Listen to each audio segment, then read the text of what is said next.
didn't understand my brand probably until my mid 30s. That really through the branding work is when I started to do that reflection and really start to understand what drives me.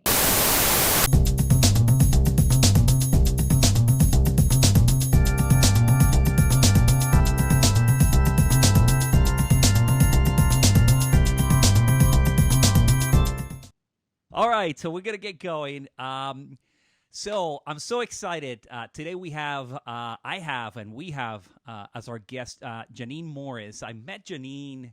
How long ago, Janine? Now Oh gosh, I don't even want to go back that far, Gustavo. it's easily 10 years, I was going to say um, at least a at decade. least a decade. Janine is currently principal for GlobalMind Solutions, a company that she has in partnership with. What's your partner's name? Regina Moore. Regina. And I met Janine about 10 years ago in Starwood when Starwood existed. Yeah, Starwood is no longer there. I know, I know. Um, and I wanted to have Janine because not only I've built a great relationship with her, but she focuses not right now in different aspects of learning. But one of the aspects that she has focused in is the whole idea of branding, personal branding. And not only in today's environment with the coronavirus, but just in general, the whole idea of personal branding as you're looking for employment, as you're looking for a promotion and growing your career, that personal branding plays a big part. And I have to admit that initially I was skeptical of this whole thing of personal branding and yeah, whatever. But I tell you, there's a lot of things that I think we're going to discuss today that I'm hoping people will take away from this conversation.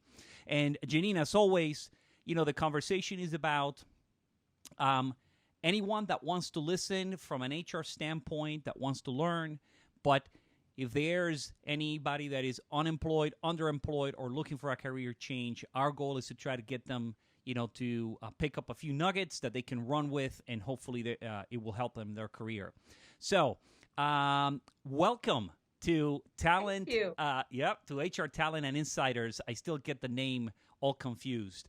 Um, I'm going to tell you a little story. It used to be HR Ringers and Talent and Insiders, and I switched the Ringers because Ringers. The way I was exposed to Ringers is, I'm going to play basketball and I play for the company and I bring somebody from the outside that doesn't work for the company and he's a ringer, right? Mhm. But if you look at the definition of ringer, it's fake, right? Imposter. Yes. I was So going to say there really is kind of that negative I know. negative piece So to talk it. about Like, branding. Talk about yeah. branding. I said, okay, no, I get it, but I'm gonna have to explain it. So just get rid of it. And here we are at HR Talent and Insider, and you're definitely not only an HR talent but also an insider. So welcome. Um, Janine, go ahead and take a minute or two and just introduce yourself. Give us a little bit of your background. Sure. As you said, Gustavo, Starwood was our place. I was with Starwood for 25 years. Wow. Not sure where the time went. And quite honestly, they had to sell the company to get me to leave. Literally, my whole team had moved on. They got to the point of there is no getting rid of this person. Shoot, why don't we just sell the company? That might send her. Um, but again, with the sale to Marriott, and again, Marriott, great company. It had started prior to the sale that I had started thinking about going out on my own. And Regina, who is also an ex Starwood colleague, had Okay. already gone out on her own. So it just made sense. And it was the right timing, again, with that transition. But I came up, I started by mistake getting a job at the hotel. Coming out of college with a psychology degree that I could do nothing with. My dad wouldn't let me go back and work at the bar I had worked at during college in Orlando, Florida. And my older sister had happened to apply at the Walt Disney World Dolphin Hotel and ITT Sheraton Hotel. Mm-hmm. Didn't get the job, but said, Janine, you should go down and interview. And it just so happened on the day interviews were happening, 100 to 150 people a day would go through for interviews. They had an intern who was pre screening everyone who just happened to have graduated from my high school. So she passed me along, working in the HR office, passed me along. Got to that point, got all the way up to the director of food and beverage. They wanted me to be a hostess in the restaurant because that was my experience. So I said, of course. And then I heard nothing for a month. Crickets.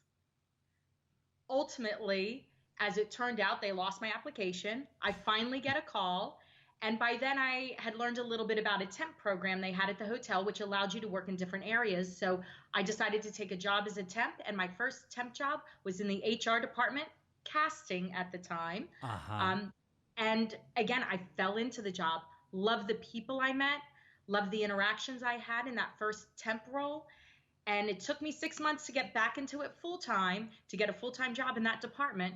But that's where I started my career, and I kind of grew up through human resources, worked every role, benefits. I ran the temp program I once had been a part of, became an HR partner, really learning how to be that support to department heads. Grew up, ended up following one of my bosses to the Sheraton Chicago as the assistant director of HR and get some labor experience working with the union, which was great. Mm-hmm. And then made a decision for family reasons that I wanted to head to Atlanta. The company was kind enough to actually create a job for me. It was at the time that ITT Sheraton got bought by Starwood. Mm-hmm.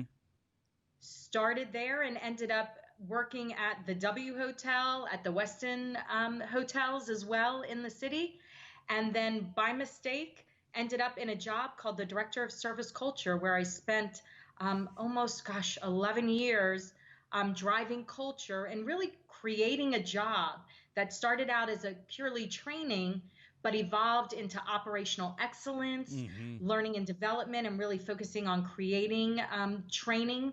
And I got to the point where, as I was leaving Starwood, I had the privilege of creating our GM and our EC development programs, Mm-hmm. leading Starwood's premier leadership development program, Leading Starwood, which transitioned to the art of leadership.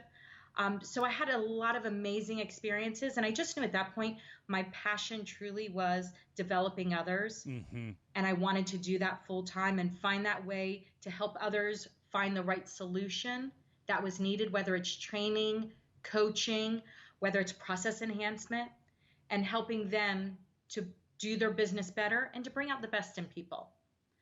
So, long story short, 25 years later, now 2 years in a role with my partner, and getting an opportunity to really meet some amazing clients, including yourself as a client That's last right. year, and really having a great opportunity to get out there and do what I'm truly passionate about. Well, I mean, I give you a plug. We brought Janine for our conference last year, and Janine was a hit. Everybody was coming to me and said, "Oh my God, who's that woman? She's so great. She's so wonderful." Which is why you're here, and that's why I wanted to build a relationship with you over time, and I'm glad that we did, because certainly I'm learning a lot every time that we have a conversation. And while you can cover many different topics around development and leadership, we're going to focus on this concept of brand and branding. And talking about Starwood, I mean, if there was a school for me that exposed me to the whole idea of what's a brand, what makes a brand, it was definitely Starwood. But not because I wasn't aware of it, but because really started introducing really specific concepts that made it very tangible for me. I still recall that video of what's a brand, right? And it was, you go through life in, that's how it started, something like that, right? In terms of In narratives. terms of narratives, and that stuck, right? And then the entire video.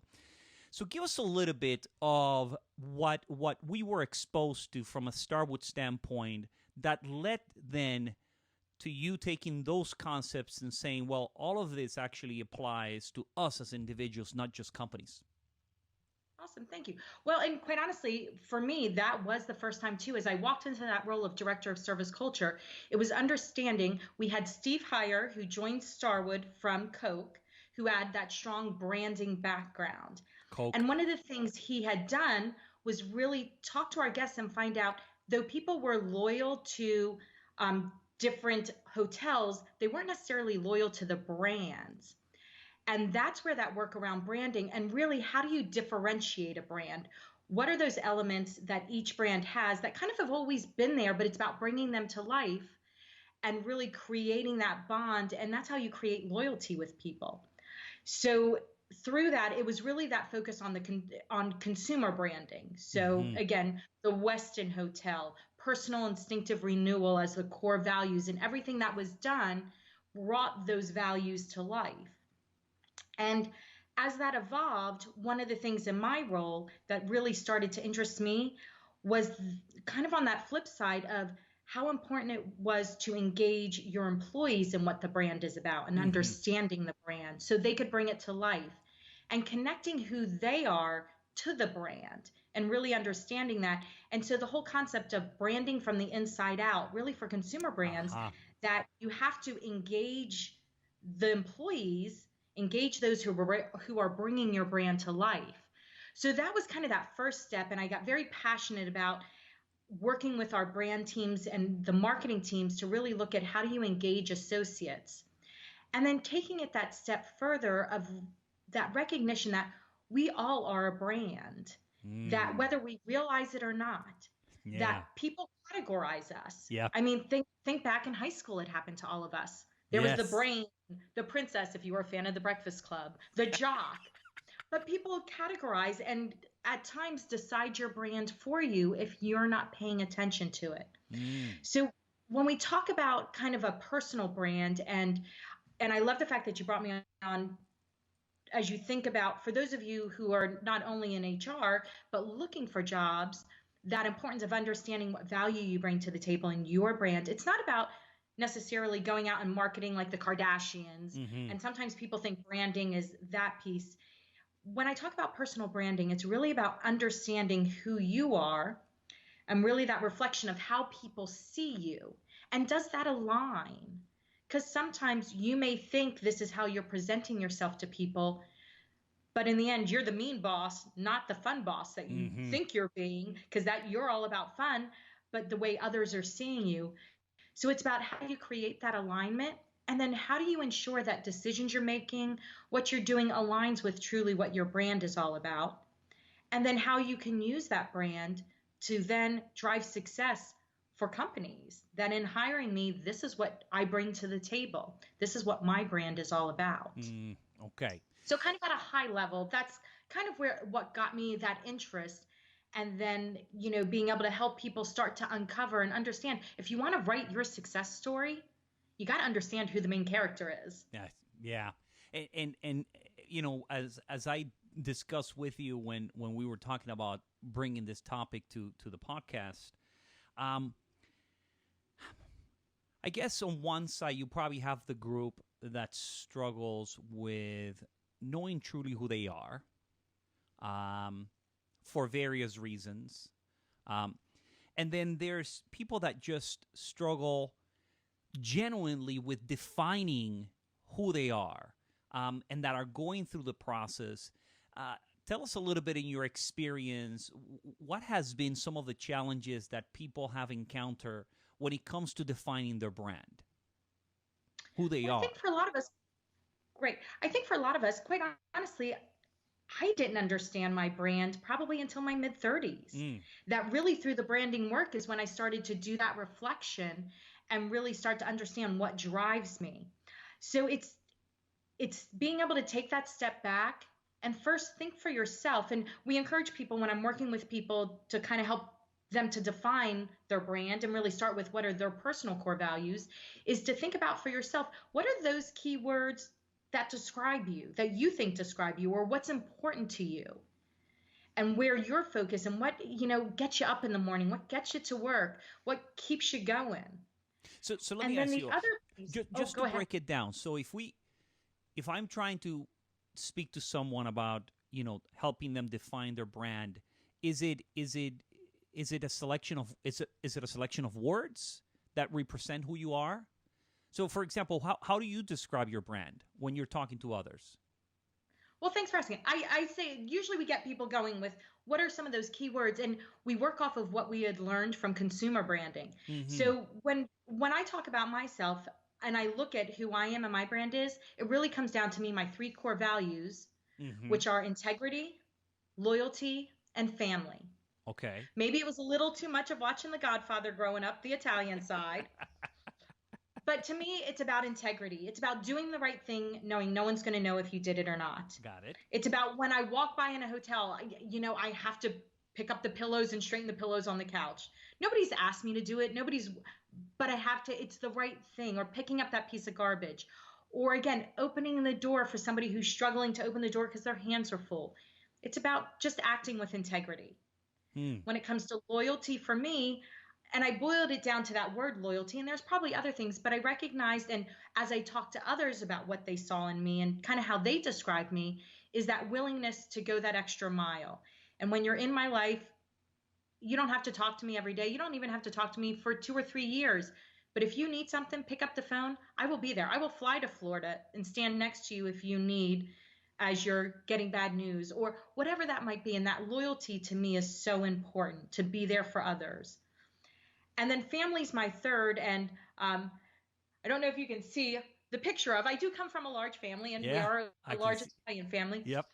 But when I talk about family, it's not necessarily just, my family is important, but it's about, for me, I like to create family. So when I look back at the environments I've created, the HR offices I've worked in, that the people who've worked with me become part of my family. You're drawn in. My first assistant, as I was the first HR director, my first assistant, I ended up being a bridesmaid in her wedding. Oh, wow. All of the girls who worked for me over the years, I'm still friends with.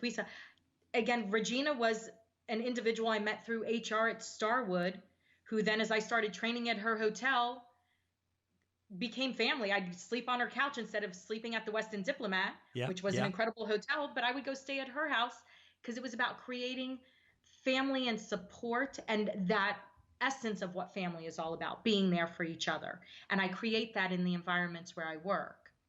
But you mentioned that some of that was your own, right? That you probably by your mid-30s is when you started to really define those words.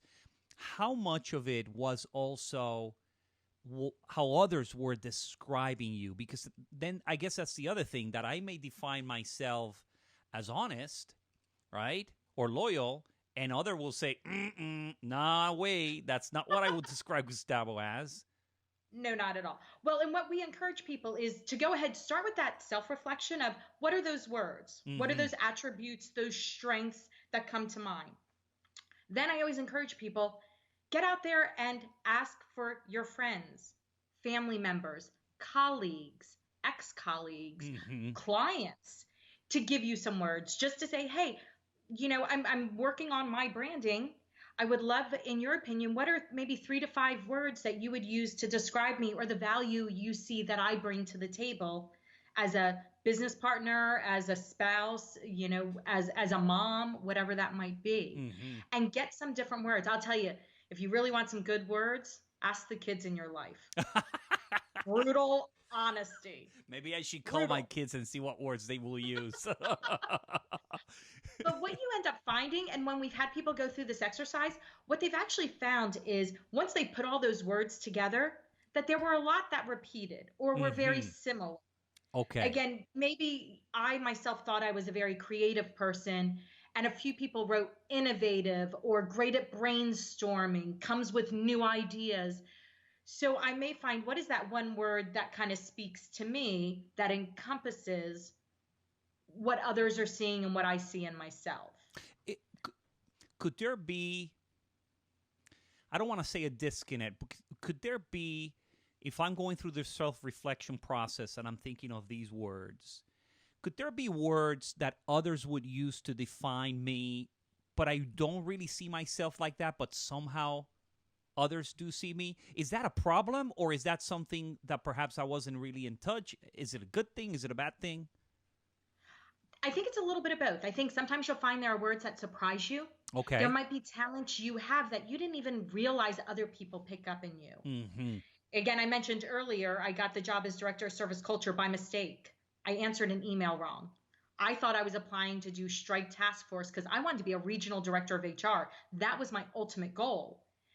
I answered an email by mistake from my regional, and he thought I wanted to apply for this director of service culture job. And I'm like, oh God, who would want to train all the time? Oh, that would be awful. Turns out I did. Best job I never knew I always wanted. because he saw something in me that I didn't necessarily see in myself. So there were talents he recognized. So what one you may find is that there are talents you don't even realize you have. Mm-hmm. The other piece, though, on the flip side is there may be times that some of the words that come up, usually if you're asking people closest to you, hopefully you can ask them to clarify. Yeah. Because sometimes what happens to us is we know at our core who we are, Yeah. but maybe within the job we're in at the moment, or the stress of being home with the kids, nonstop homeschooling plus work, we've almost created a different persona. And so it might be that they're seeing a persona. So it's Mm. I always encourage people, if you're getting words that maybe you're going, oh, I'm not so sure about that. We're all adults. Have an honest conversation with somebody. Got it. Gustavo, help me understand. I see you wrote competitive. I don't really see myself as competitive. Mm-hmm. Help me understand why you see me that way. And you might say, hey, Janine, because every time there's an assignment, you tell us we have to be the first ones done and better than everybody else. Got it. And I Got it. go, oh God, I didn't realize because for me, what's driving me might be that I want you to be showing in the best light. So I want Mm-hmm. to be able to put you up on that pedestal. So I want you to be done first and the best. But the way you're perceiving it, again, intent to impact. Ah, So yep. you may find too that sometimes those words aren't so different. It's just how it's being perceived. There might be, you may find you have very different words, but you're actually seeing the same thing at times. Okay. So, all right. So I go through a process of self-reflection, self-analysis, and then I'll ask those that know me um, to see if there's a connection. And obviously, you want to make sure that you find that connection between what others are saying and what you're thinking, because at some point, if the gap between is too wide, it's probably hard to manage that over time, right? It undermines your credibility. That's the piece Ah, too. okay, okay. Because again, if you think about in this day and age, authenticity is so important. Mm-hmm. Mm-hmm. So if the words you're seeing or if that gap is too big of what you're showing, and that's why we tell people this isn't about how you're marketing and trying to get people to get on your YouTube channel. This is about understanding who I am and what I bring to the table and the value. And that way I can communicate and articulate that very clearly and concisely to others.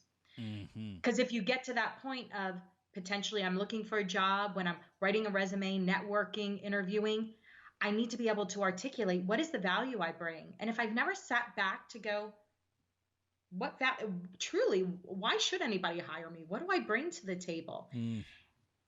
And then on the flip side, it's also if I understand what's important to me, what drives me, where my values are.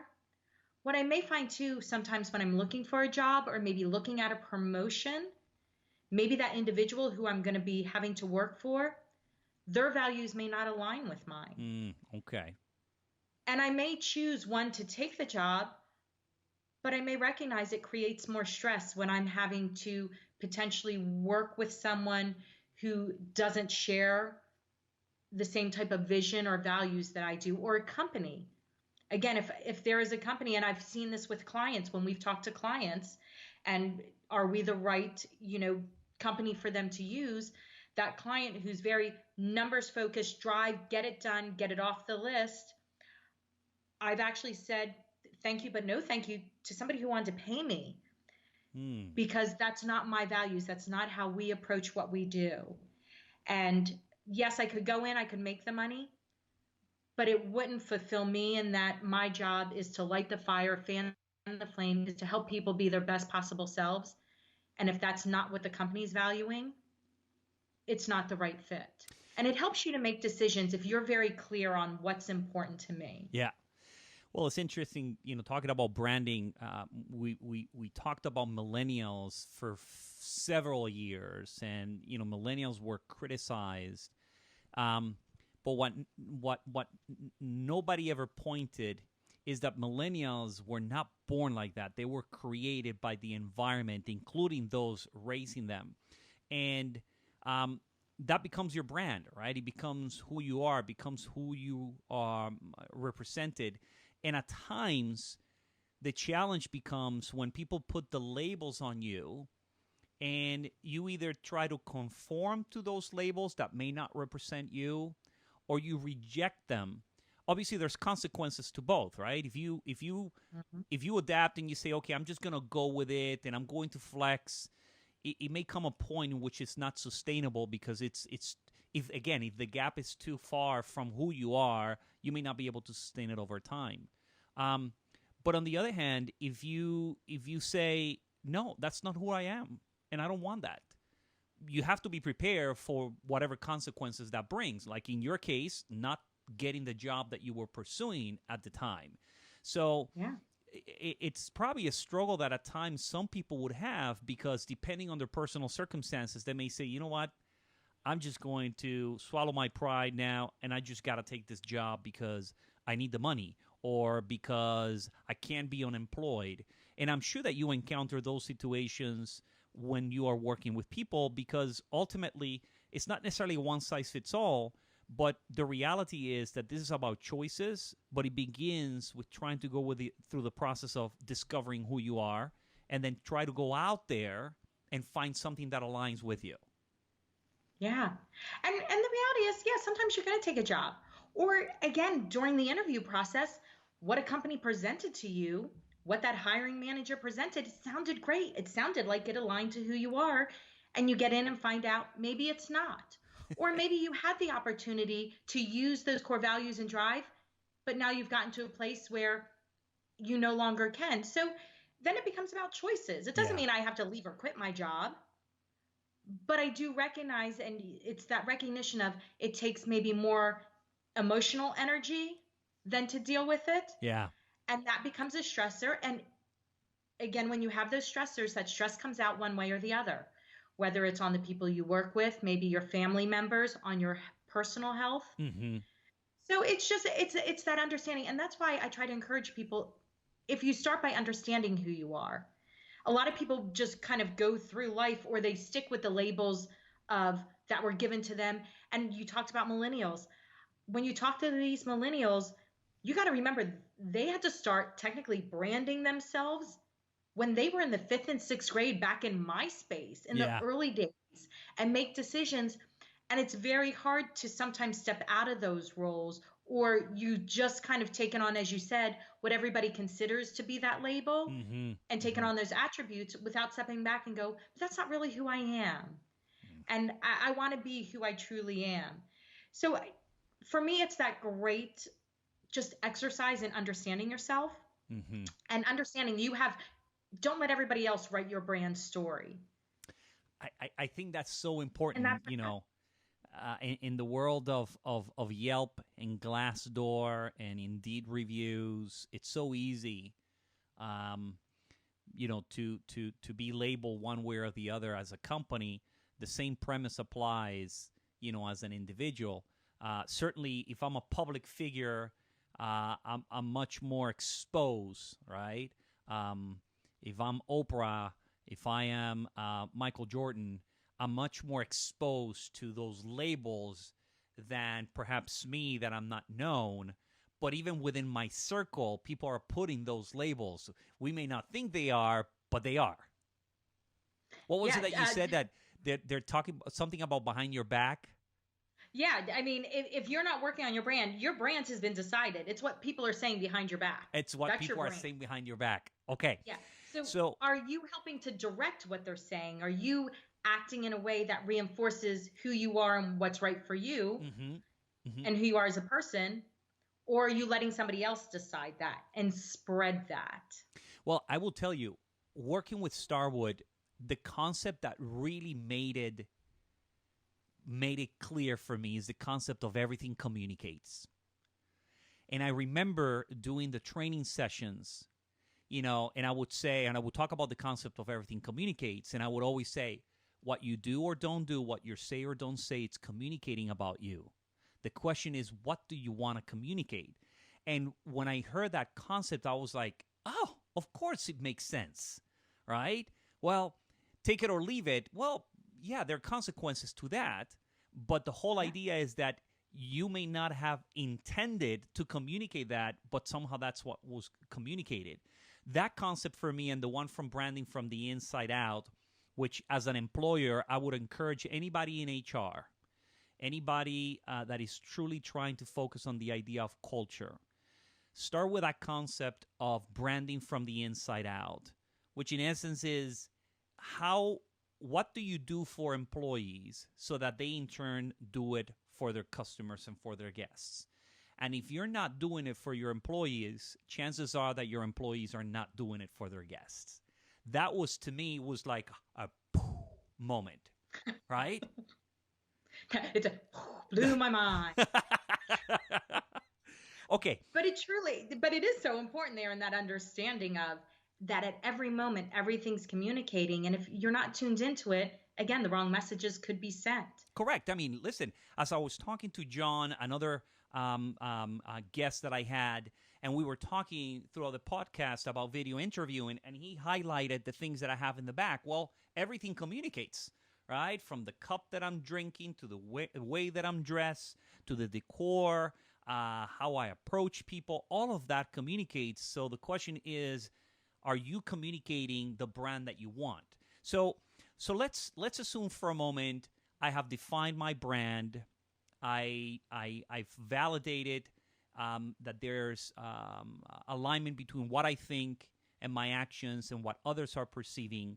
How do I take all of that now and incorporate it in the job search, my resume, in the interview process, in the networking process? How do I incorporate that brand to communicate it? Awesome. I love that you asked, because we've actually been doing some free webinars on this over the last month. So when you think about your personal brand, again, where I tell people to start is trying to get those 3 to 5 words that are those core values, because it's just easier and it's not that you walk around telling people, oh, I'm all about loyalty and family. Again, it drives what I do and decisions I make. The other piece is also thinking about what are unique attributes that you bring to the table. So in all those words that people were giving you, also lets you know a lot of the strengths you have, because they recognize if they were going to describe you that way, they see it as a strength. And then understanding what kind of drives you. What is that purpose? As I said, for me, it's about fanning the flame or setting a fire within people so they can be the best selves. So if I understand, and that kind of makes up what my brand is about, then as I look at my resume, my objective statement, is there a way of working in what I'm about into that objective statement?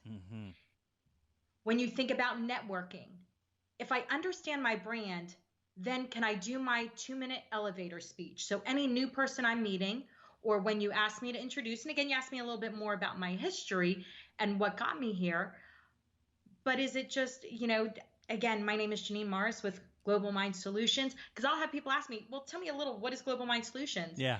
And I will say, it's truly about finding solutions for people. I'm about fanning the flame, lighting the fire in people. And I go right into that because for me, it's truly about working with integrity and building that loyalty beyond belief with people or beyond reason.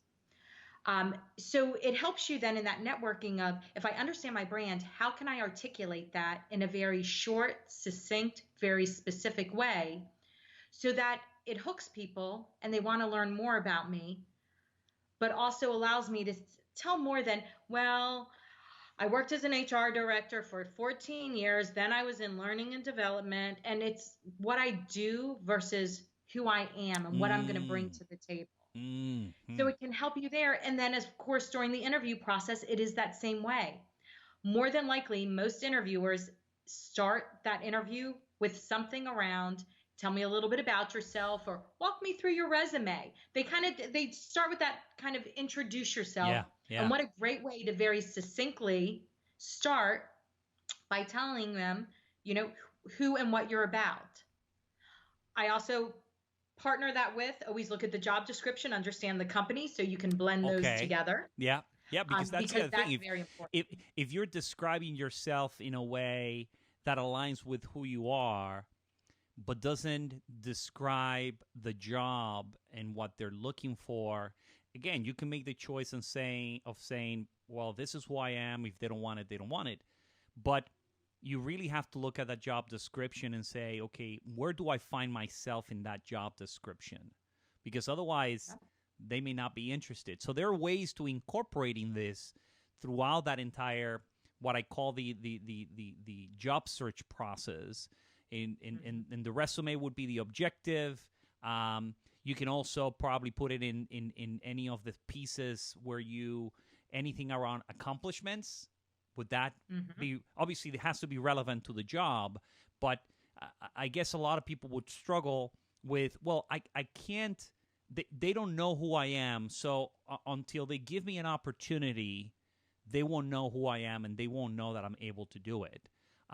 So I can see how people struggle with taking this concept of personal branding and incorporating it, but I guess it's also your LinkedIn profile, is the way you write emails, the way you answer, your phone. I guess if you want to take it to an extreme, your ringtone, right? Your background on your phone. All of that is somehow communicating a piece of you. But I could see how people that are applying for jobs are saying, okay, I know who I am, but these individuals are not giving me a chance because they're not even calling me. So how can I explain who I am and how in alignment I am with the job? I don't know what I can answer to those individuals. I always tell people it's about taking what is the job description for the role, the specific role, not general. For that specific role, look at the job description. What are some of the words they use, the language they use? What are they looking for? And how does your experience and your brand correlate to that? Look at their website, understand their culture, what's important to them. And then you can fine tune, because that's where then when I fine tune my objective. So I may have worked and created, my basic resume, because you're basically, anytime you send out a resume, you're going to want to adjust it to match that job and that company specifically. But if I have a general objective that maybe I've based on my brand, but then what I do is bring in, if this job specifically said, if I look at, maybe it's a job with Amazon, and in the job description, it says something about we're an innovative company. So maybe that's not necessarily my core value, but I may say, something around, a senior level executive who's very innovative and works with integrity. So I may find a way to work their word in, but also tells a little bit about what's important to me as well. Because again, it's that catch. And the reality is you want people to want you, not the pretend version of you. Correct. Because for my HR people listening to this, or any of you who've hired anyone, have you ever gone through the hiring process? Love the candidate. They're awesome. They start and 3 weeks later, you're like, I'm sorry, where's your twin brother I interviewed? Because you are not the person I interviewed. Yeah. So, and I think it's that piece too of, at least if you understand yourself, you can make that choice of how much you want to let somebody know. But I think overall what we're finding, the transition I've seen over the last 5 to 10 years, and especially now, people are starting to understand it's the uniqueness of what people bring to the table that creates success. Okay. Not having carbon copies. So what I'm looking for is what drives you and how does that complement either me as the hiring manager or complement the other people in that department. If I'm the HR recruiter, I'm looking at, what is it you bring to the table? Because the reality is, again, what makes us successful is when we're the best version of ourselves, not pretending to be something else. Yeah. We're not the best at pretending. I'm not the best at pretending to be Gustavo. Yeah. I'm the best at being Janine. And Correct. if I have the opportunity to be who I am and what drives me, you are going to get 200% on a daily basis without me blinking an eye. And for me, it's not taxing on my emotional energy because I'm engaged and I want to do it because I get to be me. Yeah, I mean, certainly the whole job search process, but particularly, the resume review, the interviewing, it's not a perfect system. And you have human beings that have their own perceptions and biases that are going to creep in. And it's hard to take those completely out of the equation. So, in my previous life as an actor, you get rejected all the time, and it comes a point that you personalize the rejection. Is it me? Am I the problem? And look, sometimes you just don't fit the part, and you have to move on, and you have to have thick skin to say that wasn't the part for me. Certainly, nothing wrong with saying, "Hey, is there anything that I can do better?" Sure, but at times it's just an imperfect system, and it's hard for people. I mean, particularly when they don't get feedback, when they're applying and they're not hearing, and employers today are more hesitant than ever to give feedback about the candidates. They don't want to get in trouble. They don't want to say the wrong thing. They don't want to be sued. So I understand how the job seeker gets frustrated with a process that it's just not perfect. And until somebody comes up with something better, this is what we're dealing with. So you might as well try to find that match and align who you are with what that job is looking for, and hopefully you'll increase your chances. So would you agree with that? I'd agree 100%. And I think, too, you hit on some great points, because it's also thinking, if I understand who I am, then maybe I seek out opportunities to interact with people like me. Mm-hmm. And that time, as you said, that rejection that, yeah, you're going to get, if I've taken that time and asked people, what are my strengths? Again, sometimes then I can go back, and I've gone back to that original list when I went through the process. And sometimes when I'm just having a bad day or things aren't going right, I read through what people wrote about me. I'm like, I am a good person. Yeah. I do have decent qualities. Yeah. And sometimes you get down on yourself.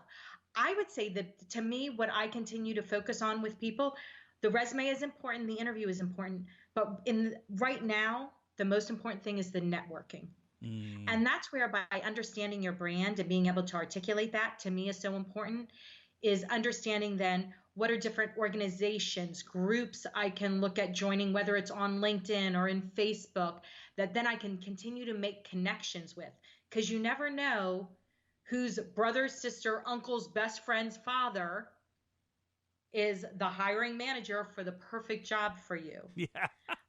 Yeah. And that's, again, getting out there and just spreading, again, I want to say your tentacles, Yeah. but Yeah.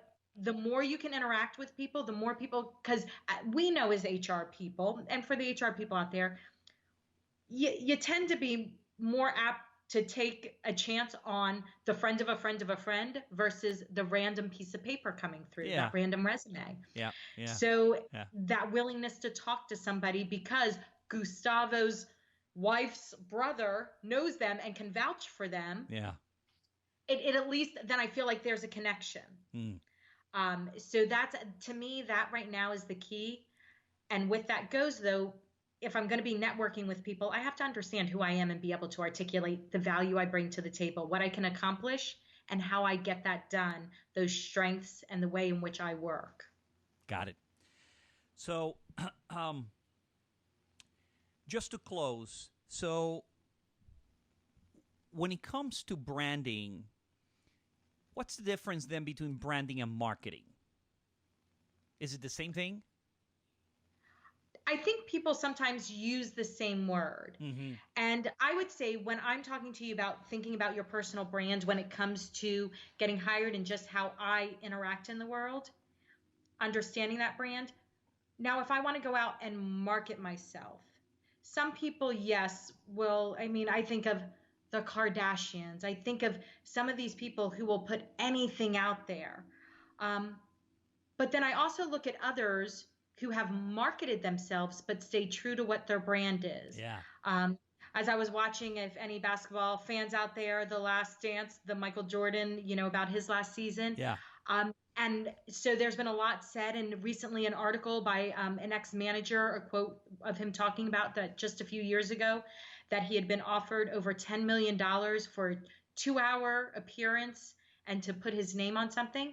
And he stepped back and said no, because it didn't align with who he is and what's important to what he does. So he's very particular of what he puts his name to, and protecting that brand and making sure what he does represents who he feels he is.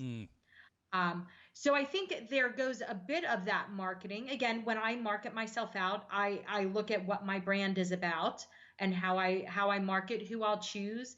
Again, sitting here talking to you, if Howard Stern asked me to be on his show, if he still has one, but I He think a does. He shock does. jock, I don't know that he would be my style, or that to me aligns with, I again, that more family oriented, my Yeah. bringing out the best in people, Yeah. talking with somebody who it's about starting and riling people up. That doesn't align with what I'm about. So again, I may, even though it could be a great way to get my name out there, I would step back from that, because So to me that doesn't align with what my brand is. so could we articulate then that the branding is a concept of defining who you are, how you package it, while marketing is the activities of putting it out there, where I think you that's can a brand great. yourself, right? But you brand this pen, but you don't share it with anybody. Well, you're not marketing it, right? You're not putting it out there. So the whole concept of branding is defining who you are, how do you want to present yourself, and then marketing it is actually just putting it out there for others to see, and hopefully the way that they receive it is the way that you've intended. Does that make sense? I think that's a perfect way of talking about it, Oh, because I think this is where some people get a little challenged when it comes to Facebook or Instagram. And again, I show myself to be this type of person on one social media platform, but then I'm tagged in pictures. I talk about family and maybe church and this type of life, and then I get tagged in pictures of me falling over drunk. yeah. Some that and what it does is it undermines your credibility Mm-hmm. of, but this is how you've kind of presented yourself out there. And that's where that marketing piece for people, you have to be very careful, is again, because everything's going to communicate. So if I'm actively putting out there my brand to Mm-hmm. people through Instagram, through LinkedIn, whatever it might be, and then acting in a way that does not align to that it could undermine the credibility of my brand. Got it. Got it. Well, Janine, we're going to close the show. I appreciate you coming, but I want to go ahead and give you the floor. The camera is yours. Tell us a little bit of what you're working on with Regina. What's happening with GlobalMind Solutions? Awesome. Thank you. Well, first, thanks so much for having me here. You know Yes, me, if I get to talk about something I'm passionate about, the hands started coming up a few times. I kept that's trying to put them down. right. The Italian takes over at Yeah, times. yeah. As I get going and get passionate about it, and I felt like a few times I wanted to like jump rope in. I'm like, okay, stop, just smile, don't interrupt them. That's right. But thank you for allowing me to be a part of this. I think this is truly great what you've done, and I love your branding. Thank you. With Global Mind Solutions, as I said earlier, truly we're about, as a company, working with clients to help them figure out what is the right solution they need for whatever that issue is. Mm-hmm. It's not about selling them a service. It's about, let us help you go through a needs analysis and what do you need? Our focus and where a lot of our time is spent is around training and executive development. Mm-hmm. But in talking to a client, what we may find is, again, it's a process enhancement. You can ask us, and if you want to pay me to come in and train, I get it and thank you. But if you don't have the right process in place, the Yeah. training doesn't make sense. So our goal is not about selling services. It's about helping people find the right solution. And then if we can help you with that, awesome. If we can't, there's a good chance we know somebody who can, Yeah. based on our experience and our background. And we're going to be honest with you and help people get there.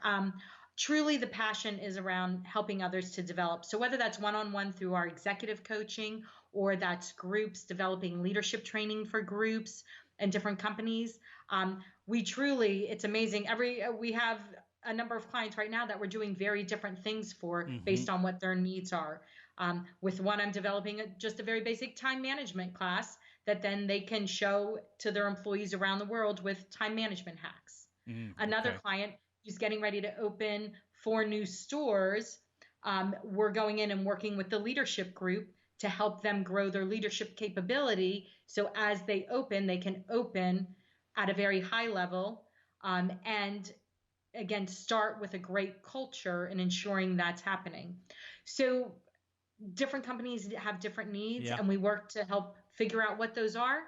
And whether it's sometimes basic HR compliance, helping Hmm. with sexual harassment training, sometimes we're doing that, or developing specific training for a need that someone has, we're happy to. So if there's anybody out there who needs any assistance, or please know, even if you just need a thought partner, again, we don't charge for that. We're That's right. we're we're happy.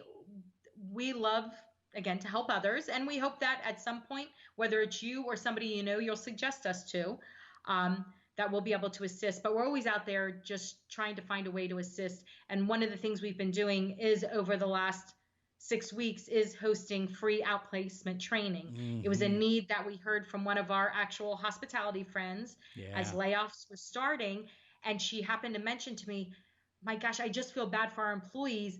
When originally Starwood transitioned to Marriott, there was outplacement services. You got help with your resume and LinkedIn and how to do things. And I said, okay, give me 2 or 3 days and let me see if we can come up with something. And we put together a 4-part series that she could use for her employees. And then we just sent it out to all of our friends in the industry and said, hey, we're here to help. If you think this will help you or others, let us know. Yeah. Um, so always happy to assist. Well, I'll tell you, that was a great initiative. And for those that, by the time that I publish this episode, you probably have done already the round of the free sessions. But I tell you, I think they were great, and they're right on the money, particularly for those that are looking for jobs. Hopefully, they can catch it. But Janine, I really appreciate you coming. Um, I was planning to go to Atlanta for the opening game of the Braves against the Marlins, because you don't see it here, but the Marlins are my team, even though they suck.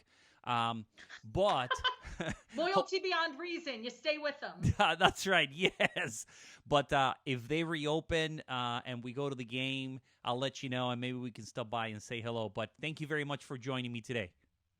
Thanks, Gustavo, for having me. Take care. Take And care. you and your family stay safe and healthy. You too. Bye bye. Take care. Bye bye.